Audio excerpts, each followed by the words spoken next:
Besides, though ain't felt shit since hit the flow. She's live.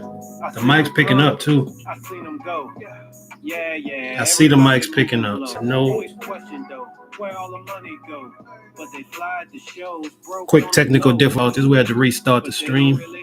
Just checking to make sure y'all can hear me good, but the mic is picking up. Wrap my ass off on my pivot toe. Fast forward to the present, still can you hear me? Fam shit. Forever repping. All right. Wordplay all day, soldier fashion. Lies they told, lies they told. We're starting it from the top. Stories they told, stories they told. This is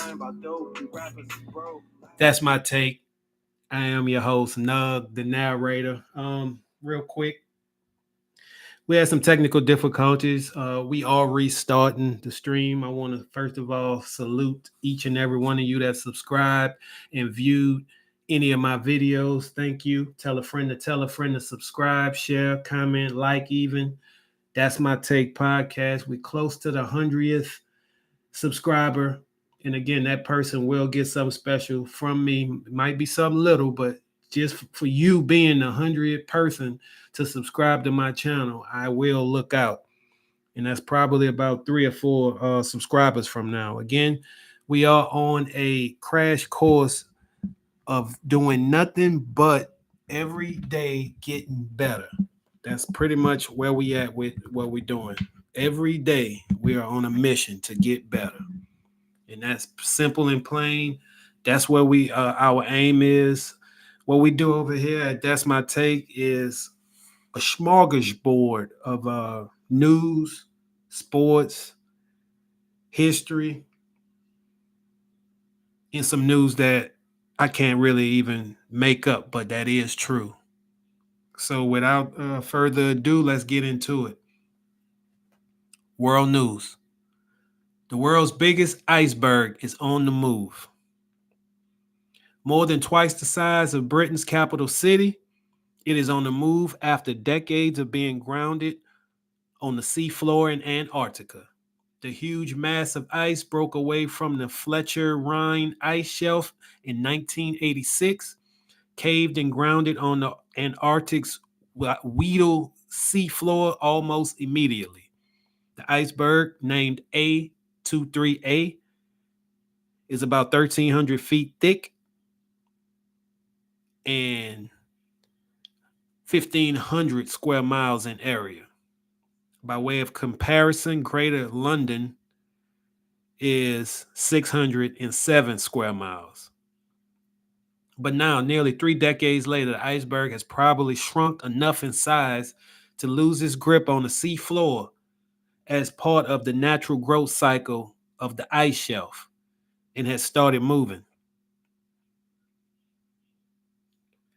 A23A has held the largest current iceberg title several times since the 1980s, occasionally being surpassed by long but shorter-lived icebergs, including A68 in 2017 and A76 in 2021.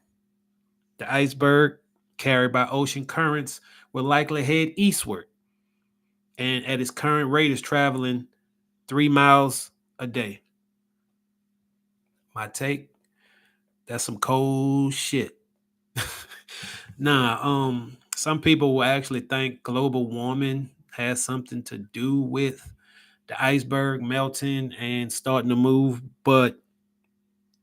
and I am not a firm believer in global warming.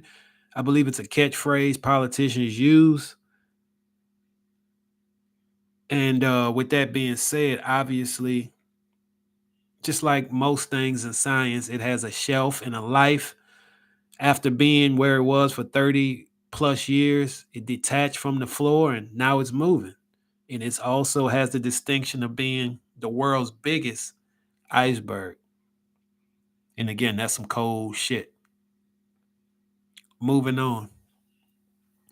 French pilot sentenced after accidentally killing skydiver with plane's wing during a jump. The 64-year-old pilot has been given a 1-year suspended prison sentence for involuntary manslaughter after being found guilty of killing a skydiver with his plane's wing during a jump. A criminal court in the southern region of France confirmed to CNN on Thursday. The incident happened in July of 2018 near the city of Toulouse in the country's southwest quarter, according to an investigative report published by the French Bureau of Inquiry and Analysts for Civic Aviation Safety in 2020. A collision occurred between the first wingsuit skydiver and the aircraft's left wing a few seconds after he jumped out of the plane. The wingsuit skydiver died upon impact, the report said. The Swiss-made Pilatus P-7-6 aircraft was carrying 10 skydivers and one coach, and the 40-year-old male victim was the first to jump out of the plane, according to the report. The pilot thought he had moved away from the skydiver's descent path after doing a left turn, but only seconds later he felt a heavy shock and realized he had hit one of the skydivers, the report said.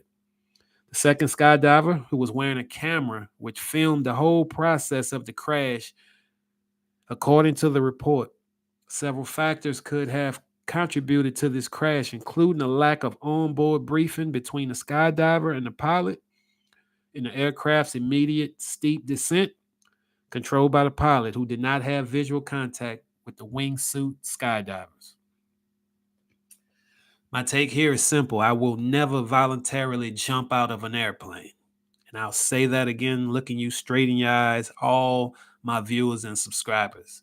I have zero urge to jump out of a fucking airplane.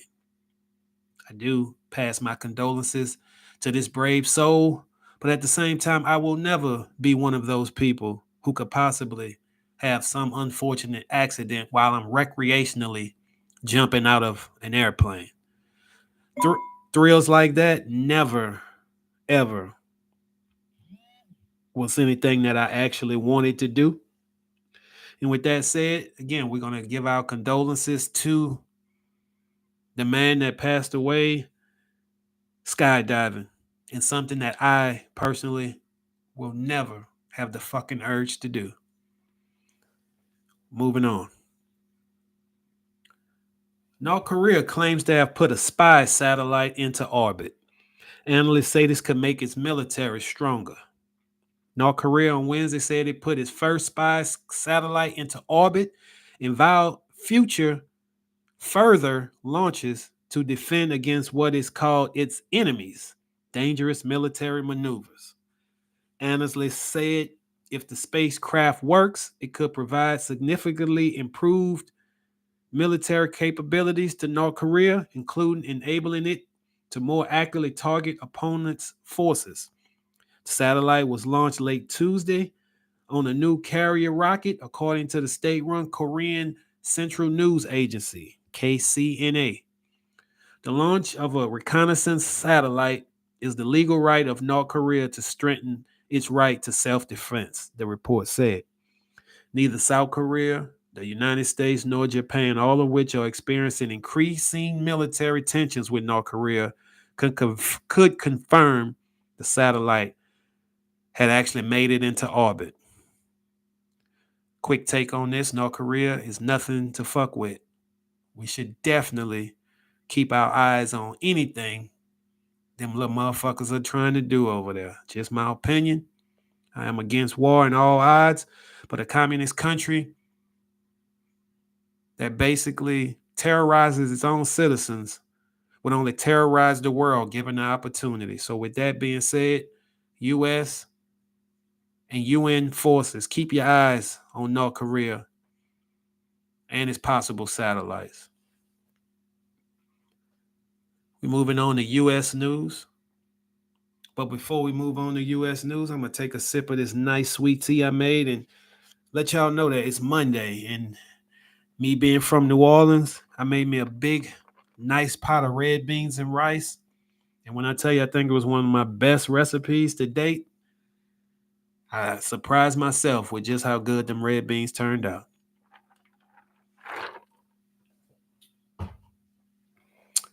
U.S. news. Native American boy forced to cut hair to comply with school hair policy, ACLU says. An 8-year-old Native American boy in Kansas was forced to cut his hair while complying with his elementary school's hair policy, according to the Kansas American Civil Liberties Union, which called the policy discriminatory. In a letter sent Friday to school officials with the Girard Unified School District in Girard, Kansas, in the RV Hardline Elementary School, the ACLU demanded the school rescind its hair policy. The ACLU Kansas said it wants the school to immediately grant an accommodation allowing him to wear his hair below his shoulders in accordance to his cultural and religious traditions. According to the legal advocacy group, the boy is a member of the Wyandot Nation, a federally recognized Native American tribe based in Wyandot, Oklahoma. The ACLU did not release the name of the child or his mother. In August, the boy was told to cut his hair, and the following month, his mother asked for an explanation because of his exemption, because of his Native American heritage and spiritual beliefs. The ACLU wrote in a letter. Many men in the nation only cut their hair when mourning the loss of a loved one, the letter said. The school's assistant principal sent an email to the boy's mother saying the boy's hair had to be cut or he will be sent home. According to the ACLU, the mother decided to cut the boy's hair out of fear that her son would be reprimanded and to ensure that he would be able to go to school. But the decision caused him distress. Now, with Thanksgiving just being a few days away and me actually celebrating the indigenous part of Thanksgiving, not the forefathers nor pilgrims part, being that they came and literally took Native American lands, and now these people, you barely even see them unless you at a Indian casino or you pass by a reservation. Me being in Alabama, the Creek Indians have a reservation right there around Atmore. So yes, I am well aware of what the Native Americans have been going through. And to hear this boy is definitely in the nation, an Indian tribe nation, and following his customs and beliefs by not cutting his hair unless he's in mourning, because that's what he's raised upon, obviously will give him distress. I hope the ACLU gets some sort of reprieve for this boy and mom. I'm just going to say this once. I feel like the hair policy is made, and I'm not going to mince words. The policy is made so, folks that wear their hair long can't. It was made to keep you on a certain haircut and in a certain look. And with that being said, they have zero respect for this boy's customs, traditions, or his background. Again, I hope the ACLU gets to the bottom of this in the school district in Oklahoma at that, understands that his hair policy is discriminatory on Native Americans. Moving on. Authorities identify husband and wife killed in a car explosion at the U.S.-Canadian border. Investigators have identified the married couple killed Wednesday in a fiery explosion near the U.S.-Canadian border that prompted a massive law enforcement response. Kurt and his wife Monica, both 53, died in a car crash on the U.S. side of the Rainbow Bridge crossing, the Niagara Falls Police Department said in a news release. The couple lived in Grand Island, New York. The police department said. CNN previously reported investigators believe the man was traveling with his wife in a 2022 Bentley at a high rate of speed when the vehicle hit a curb, then a guardrail. that sent the vehicle airborne into the secondary screening area of the Rainbow Bridge. Despite initial concerns of a terrorist attack, the FBI has not found any connection to terrorism, and no explosives were found at the scene. The case was turned over to local police as a traffic investigation. Investigators believe the man who died had plans to attend a Kiss concert in Canada, but when it was canceled, he went to a casino in the U.S. instead. The crash occurred sometime after the couple left the casino, law enforcement sources said. My take on this one is pretty swift and pretty humanitarian. Obviously, we're going to mourn the lives of these two people, but we gotta ask ourselves, why were you in that Bentley speeding so fast after the casino? Did you win? Did you lose? But you definitely lost lives in this accident. And again, we are definitely sending our condolences to both of them. And definitely happy it turned out that it had zero to do with terrorism. Moving on. Mysterious cosmic ray observed in Utah came from beyond our galaxy, scientists say. Space scientists seeking to understand the enigmatic origins of powerful cosmic rays have detected an extremely rare ultra high energy particle that they believe traveled to Earth from beyond the Milky Way galaxy. The energy of this subatomic particle, invisible to the naked eye, is equivalent to dropping a brick on your toe from waist height, according to the authorities of a new research published Thursday in the journal Science.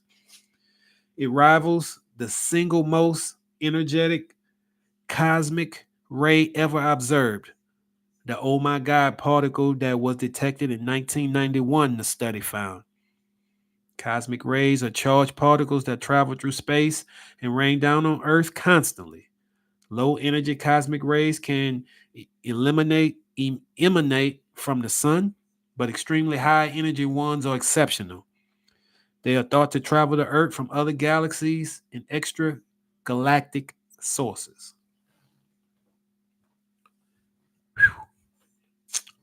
Quick take. Cosmic rays. I mean, I've yet to see one with the naked eye. I definitely remember the oh my God in they say 91. I thought it was actually sooner than that, but I definitely remember the single most energetic cosmic ray ever observed being on the news and stuff like that. Again, I am 45 at the time. I was a young man, but I do remember that. And again, they're saying that cosmic rays, the charged particles that travel through space and rain down on Earth constantly. So these low energy, sometimes high energy particles are around us, but the naked eye cannot see them. In Utah, they definitely saw them. Scientists are confirming that they may have come from another galaxy. Safe travels. And I mean, hey, I just wish I could see something like this, like in actual life, like walk outside and see the northern lights or something like that. But me, myself, I have never seen such a thing except on videos. Up next, hip hop and entertainment news.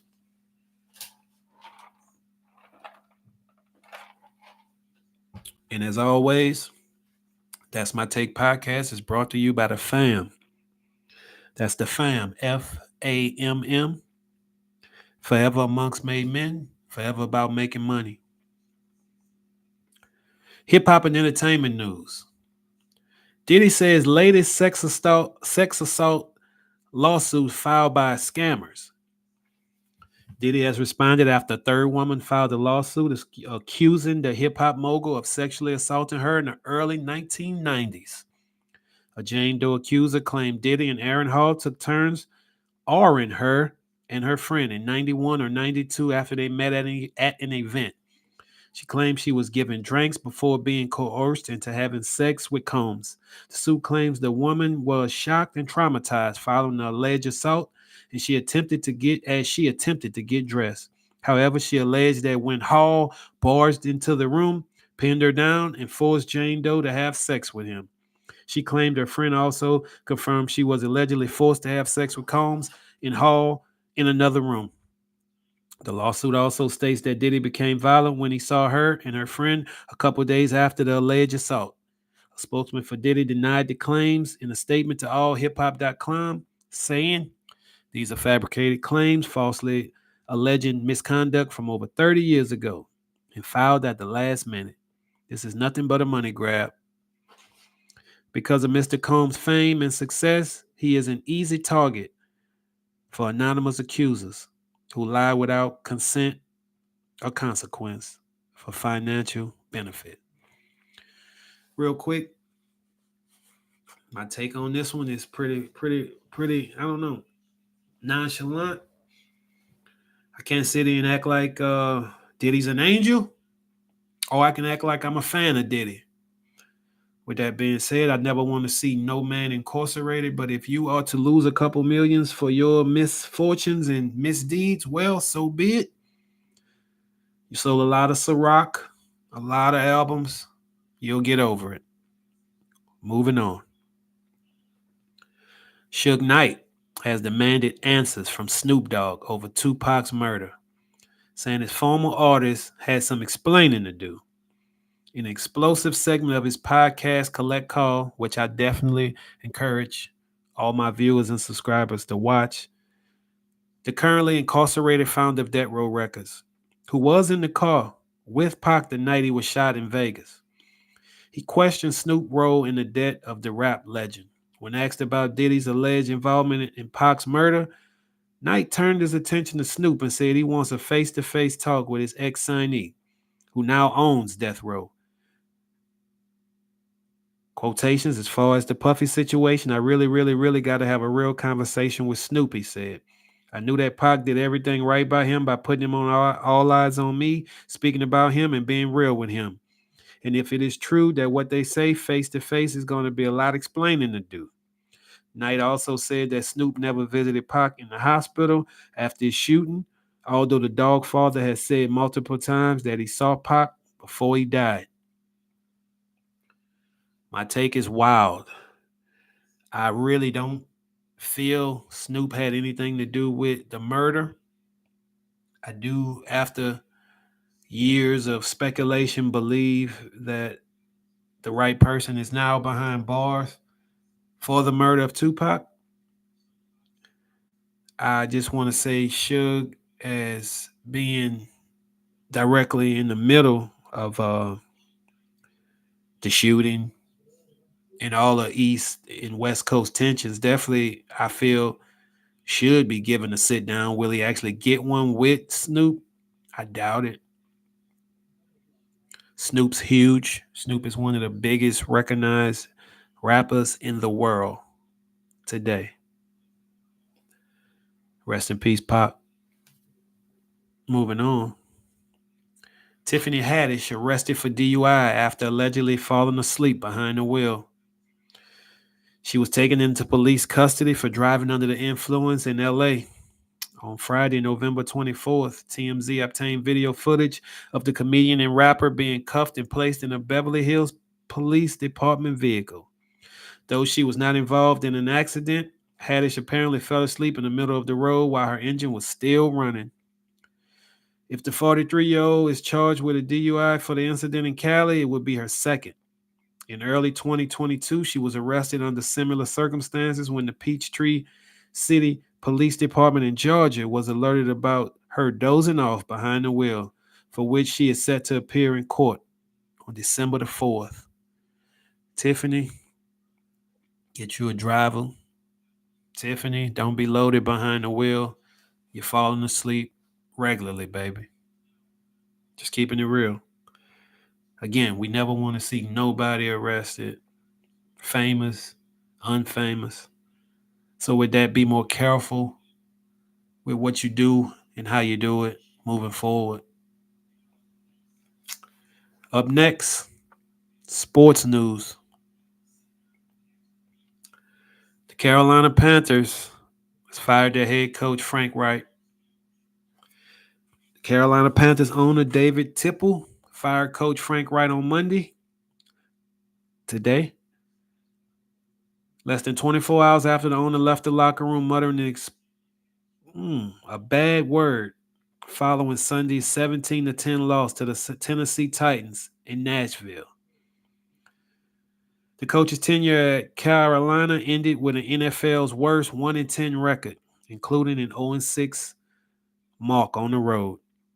He also becomes the first NFL head coach since the 1970 merger to be fired in back-to-back seasons after last year's dismissal from the Colts. I met with Coach this morning and informed him that he will not continue as head coach of the Carolina Panthers. The owner said in a statement, "I want to thank Frank for his dedication and service, and we wish him well." The special teams coach has been appointed as the interim head coach, while offensive coordinator Thomas Brown will assume play calling duties with help from senior assistant Jim Codwell. Obviously, the Panthers suck.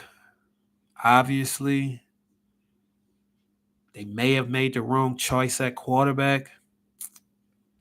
Obviously, trading away your all-pro receiver wasn't a good thing. A 1-10 record is never good. Frank Wright has been fired back-to-back. I don't see him coaching in the NFL as a head coach no time soon. But who knows? Jalen Hurts' touchdown run powers Eagles past Bills in wild overtime thriller.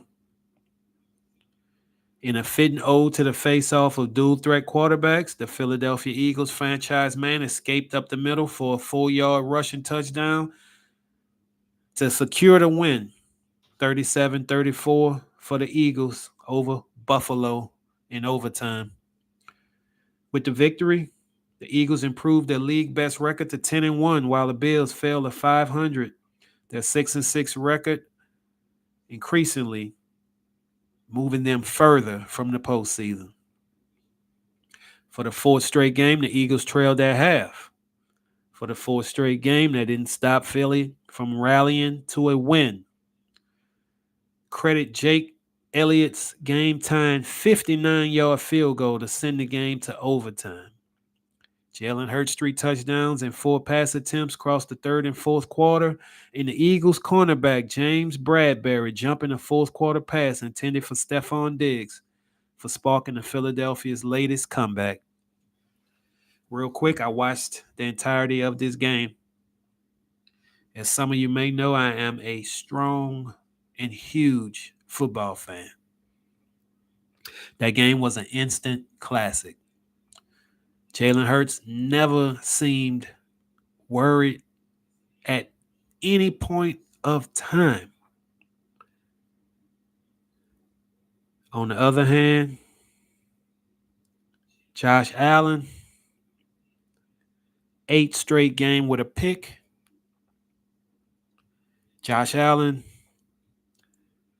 rushing for touchdowns, throwing a touchdown. And again, being that gunslinger that he is, but in overtime, as the last 4 or 5 overtimes, he came up short. I feel like Buffalo is underachieving. I don't know why and for what reason, but the season's almost over. I believe we're in week 11 or week 12. I'm not sure offhand, but I do know most of the season is gone. And maybe that was week 12 because at a 6-6 record, that's 12 games. So that makes sense. We in week 13 of the NFL season, probably. I see Philly and the Ravens in the Super Bowl. That's just my prediction. We'll see what happens. Moving on. For 150 million, Derek Carr was supposed to be better for the Saints.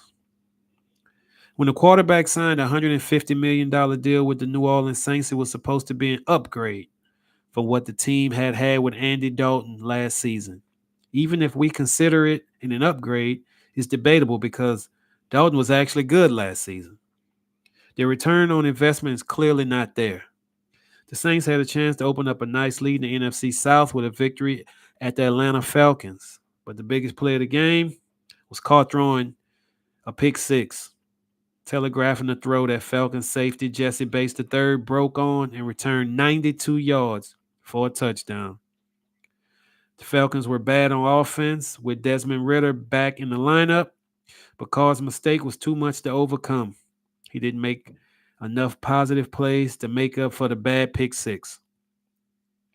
The Falcons won the game 24-14.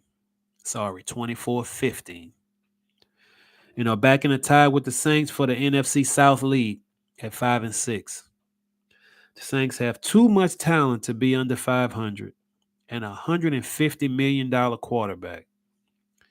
It's not all Carr's fault, but he hasn't been the boost New Orleans needed. Plenty of Saints games have followed the same script with a decent amount of yards, but not enough points to win. Carr missed a play here and there, and the Saints lose. Another close game. Obviously, y'all see my hat. I am a lifelong Saints fan. But I also want to say I have other teams that I root for. One being the Raiders and the other being the Ravens. At present, Saints are my second best team. I cannot sit back and watch mediocre play and support it. I love my Saints. I love my team. I think we need a new coach. I know we need a new GM. And shit, might need new ownership. Too much wasteful money in Carr, man. Like, that's just wasting money. Dude has done shit.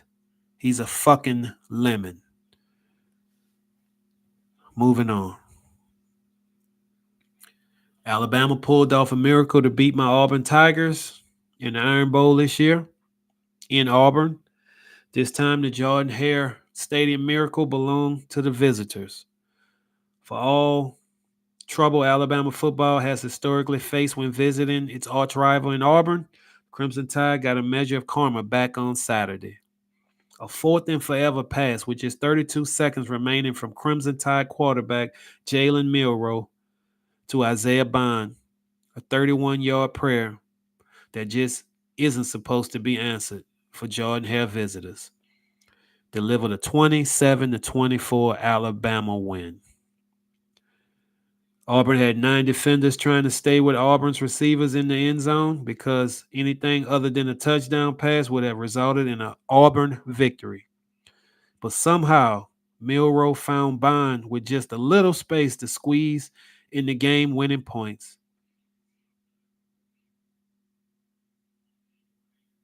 I must admit, Coach Nick Saban said, we were fortunate. You motherfuckers were lucky. Bama beat my Auburn Tigers in what seemed like 32 years, 32 seconds. We rushed 2 or 3 defenders and had 9 cornerbacks, defenders, and they still got the touchdown. Shotty. I don't know, Shot. That game took a lot out of me, bro. For real, for real. And not just monetary. I don't really want to talk about it no more. Yep, the Elephants definitely did their thing. Got to give them victory if you can't hold 32 seconds and needing a touchdown to win. If you can't do that, definitely was a barn burner. Definitely. But again, Alabama definitely took the win. Bad weekend for me in sports, just keeping it real. My Saints lost to the Falcons. My Tigers lost to fucking Bama. And that fucking Nick Saban, like Shotty just said in the comments. Moving on. I can't make this shit up news.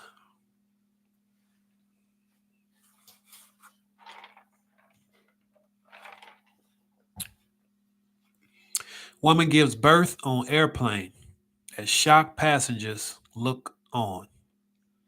Soon after boarding an international flight early this month, an expectant mother was forced to totally wing it when she unexpectedly went into labor and gave birth aboard the aircraft.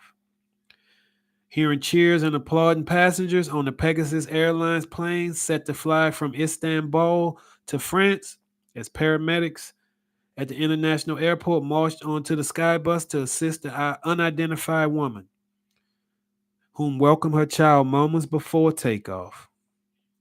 Footage of the high-octane event showed onlookers cranking their necks for a glimpse of the impromptu birth.